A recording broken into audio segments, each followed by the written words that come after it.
Hi అండి, అందరికీ నమస్కారం. వెల్కమ్ బ్యాక్ టు గుడివాడ వంటలు. ఈరోజు మన కిచెన్లో రెసిపీ వచ్చేసి ఎంతో స్పాంజీగా ఉండే fruit plum cake. Christmas new year special. మీరు కూడా మీ ఇంట్లో ట్రై చేసి నాకు ఒక మంచి కామెంట్ అయితే పెట్టండి. ఇలాంటి మంచి రెసిపీ వీడియోస్ కోసం గుడివాడ వంట రెసిపీ వ్లాగ్స్ ఛానల్ సబ్స్క్రైబ్ చేసుకోండి. ముందుగా ఒక అరకప్పు దాకా ఆరెంజ్ జ్యూస్ని తీసుకోండి. 1 టీ స్పూన్ దాకా కిస్మిస్, 1 టేబుల్ స్పూన్ బాదం పప్పు, 1 టేబుల్ స్పూన్ జీడిపప్పు, 1 టేబుల్ స్పూన్ దాకా watermelon seeds, 2 teaspoon దాకా బ్లాక్ కిస్మిస్, 1 టీ స్పూన్ దాకా ఆఫ్రికాట్ ముక్కలు, 2 టేబుల్ స్పూన్ దాకా టూటీ ఫ్రూటీ. మీరు ఈ ఆరెంజ్ జ్యూస్లో ఫ్రెండ్స్ చెర్రీస్ వేసుకోవచ్చు, డేట్స్ వేసుకోవచ్చు, మీకు నచ్చిన డ్రై ఫ్రూట్స్ని వేసుకోవచ్చు. ఈ డ్రై ఫ్రూట్స్ అన్నీ ఈ ఆరెంజ్ జ్యూస్లో వేసి ఒక 3-4 గంటలు బాగా నానబెట్టండి. మీరు కావాలంటే ఈ ప్రాసెస్ అంతా ముందు రోజు రాత్రే చేసేసుకొని ఫ్రిడ్జ్లో అయినా పెట్టుకోవచ్చు. మనం మూత పెట్టేసి ఈ డ్రై ఫ్రూట్స్ని నానబెట్టుకుందాం. 6 గంటలు మన డ్రై ఫ్రూట్స్ అనేవి ఈ జ్యూస్లో చక్కగా నానిపోయాయి కదా ఫ్రెండ్స్. ప్లమ్ కేక్లో కాస్త డ్రై ఫ్రూట్స్ అనేవి కాస్త ఎక్కువగానే పడతాయి. అన్నీ ఏమీ లెక్క ఉండదు. ఇప్పుడు మనం దీన్ని పక్కన పెట్టేద్దాం. స్టవ్ మీద మందపాటి కడాయిని పెట్టుకొని 1/2 కప్పు దాకా పంచదారని వేసుకోండి. మీడియం టు హై ఫ్లేమ్ మీద పెట్టుకొని ఈ పంచదారని కరిగించుకోండి. ఈ పంచదార అంతా క్యాలమీ అయ్యేంత వరకు కరిగించండి. ఇలా పంచదార అంతా కరిగిపోయి ఇలా క్యాలమైజ్ లాగా తయారవుతుంది. పంచదార అంతా కరిగిపోయి ఇలా గోల్డెన్ కలర్లో రాగానే ఇలా గోల్డెన్ కలర్లోకి వచ్చాక ఇప్పుడు మంటను మొత్తం లో మీద పెట్టేయండి.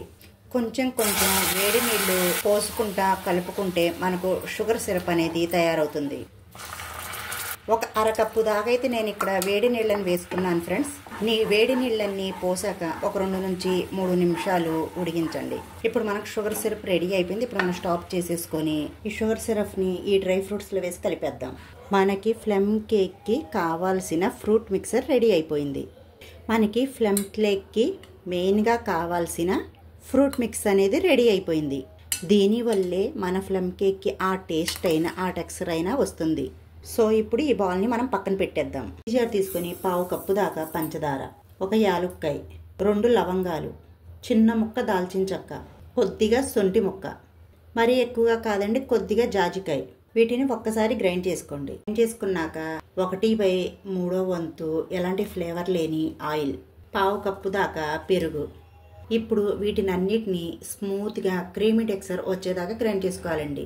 ఇలా వీడియో క్లిప్లో చూపించే విధంగా గ్రైండ్ చేసుకోండి. ఇప్పుడు మనం ఒక మిక్సింగ్ బౌల్లోకి తీసుకుందాం. ఇప్పుడు ఒక జల్లెడని పెట్టేసుకొని 1 కప్పు దాకా మైదా పిండిని వేసుకోండి. చిటికెడు ఉప్పు, 1 టీ స్పూన్ దాకా వంట సోడా, 1/2 టీ స్పూన్ దాకా baking powder, sorry friends 1/2 teaspoon వంట సోడా, 1 టీ స్పూన్ దాకా బేకింగ్ పౌడర్, 2 టీ స్పూన్ దాకా కోకో పౌడర్. ఈ కోకో పౌడర్ వేయడం ద్వారా మన ప్లమ్ కేక్కి చాక్లెట్ ఫ్లేవర్ అనేది వస్తుంది. వీటి అన్నిటిని బాగా జల్లించేయండి. ఇలా అంతా జల్లించి తీసుకోండి. తర్వాత ఒక విస్కర్ తీసుకుని ఒకే డైరెక్షన్లో కలుపుకోండి. ఒకే డైరెక్షన్లో ఇలా కలిపేసుకున్నాక మనం ముందుగా తయారు చేసుకున్న ఈ ఫ్రూట్ మిక్స్ని వేసేసుకోండి. అంతా కలిసేటట్టుగా ఒక్కసారి బాగా కలిపేయండి. సింగిల్ డైరెక్షన్లో కలుపుకోవాలి. కేక్ మిక్స్ కన్సిస్టెన్సీ అనేది ఇలా ఉండాలి ఫ్రెండ్స్. మనం పర్ఫెక్ట్గా కేక్ మిక్స్ని తయారు చేసేసుకున్నాం. మన కేక్ మిక్స్ రెడీ అయిపోయింది కదా ఫ్రెండ్స్. ఇప్పుడు కేక్ టిన్నుని తీసుకొని కొద్దిగా ఆయిల్ని అప్లై చేసి ఆ తర్వాత బటర్ పేపర్ని పెట్టేసుకోండి. మీ దగ్గర బటర్ పేపర్ లేకపోతే కొద్దిగా మైదాని డస్ట్ చేసుకోండి.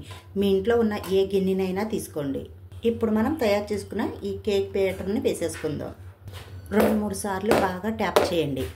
3 సార్లు ట్యాప్ చేశాక పైనుంచి డ్రై ఫ్రూట్స్ వేసేసుకోండి.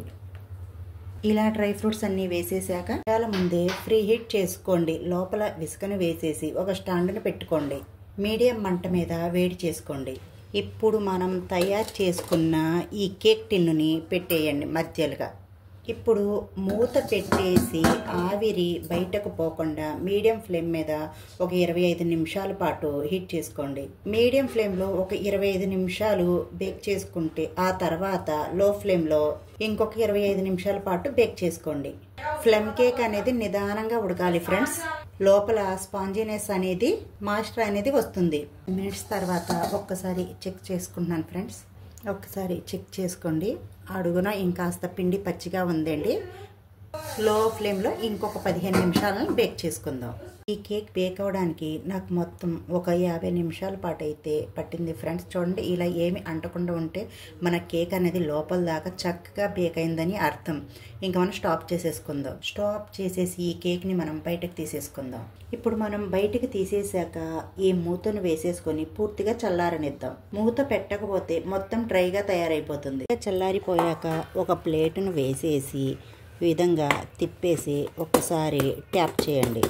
ఇప్పుడు నిదానంగా ఈ గిన్నెని తీసేయండి. ఇప్పుడు మనం బటర్ పేపర్ని తీసేద్దాం. ఇప్పుడు రెండో వైపుకు తిప్పేసుకోండి. మీకు కనుక రెసిపీ వీడియో నచ్చినట్టయితే మా వీడియోకి ఒక మంచి లైక్ ఇచ్చి క్రిస్టమస్కి మీ ఇంట్లో ట్రై చేసి ఎలా కుదిరిందో నాకు కామెంట్ సెక్షన్లో కామెంట్ చేయండి. ఇలాంటి మంచి మంచి రెసిపీ వీడియోస్ కోసం మా ఛానల్ని సబ్స్క్రైబ్ చేసుకోండి. పక్కనున్న గంట సింబల్ని యాక్టివేట్ చేసుకోండి. Bye friends, thank you for watching.